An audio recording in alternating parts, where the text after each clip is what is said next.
Ang sarap ng ano yung peso sulit na yan.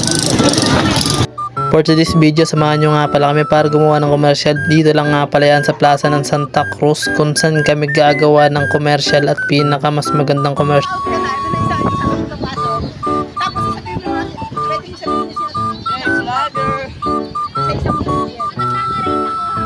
Habang nag-uusap nga sila, ako ay nagbibideo. Tinitingnan ko camera ko, mukhang nabasag na lalag kasi ito nung kahapon. At ito nga yung classmate ni leader namin na super galing at magaling pa sa mga leader na nakilala ko. Shoutout nga pa sa'yo, Norwin.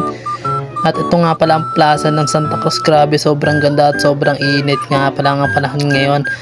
Habang binibidyohan ko nga sila ay nag-uusap. Sige, Pedro. Sige, tatagal natin. Kahit 2 minutes ka lang. Habang nagbibideo nga ako, may pumunta sa amin na isang matanda para magbenta ng mga pastillas at bumili nga yung tropa kong mabait, aka Perea nga pala, at pinakyaw ng yung tinda ni Lolo. Grabe, sobrang bait talaga itong bat.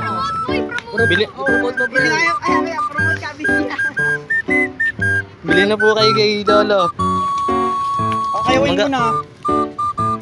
Nakaka-proud si Lolo dahil hindi hadlang ang edad para makapagtrabaho at makapaglakaw-lako ng mga paninda niya. Grabe, proud ako.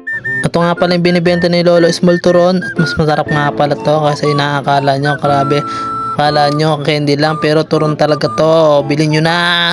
Habang nagbibideo nga ako, nakita ko nga ng mga acts na katulad namin na may hawak silang camera para sila mag-shooting at gagawa ng movie. Kalang samantalang kami wala kahit isang nagawa. Joke lang. Tapos na nga kami sa ginagawa namin at pag-uusap namin kung paano gawin yung commercial. Kaya naglalakad na nga kami para kumain. Nagugutom na kasi yung kasama namin, aka Norwin. Shoutout nga pala sa'yo at tayo mo tumingin sa habang naglalakad nga pala ako sa habaan ng roundway, nakita ko nga pala doon na labat chumitsubog na. Bilaw-vlog. Yeah, bilaw-vlog kami ah. Vlogger to eh. Vlogger ba? Oo. Ngayon mo wala, joke lang daw. Habang naglilinis nga si Kuya, binibidyoan ko ang pagkain ko. Grabe naman, mapapawaw ka talaga. Grabe. Ay, ang sarap ng ano yung peso sulit na yan. Pasa akin, 10/10. Dito ko na rin pala tapusin yung video ko. Bye bye sa inyo. Sa ulitin. Bye bye.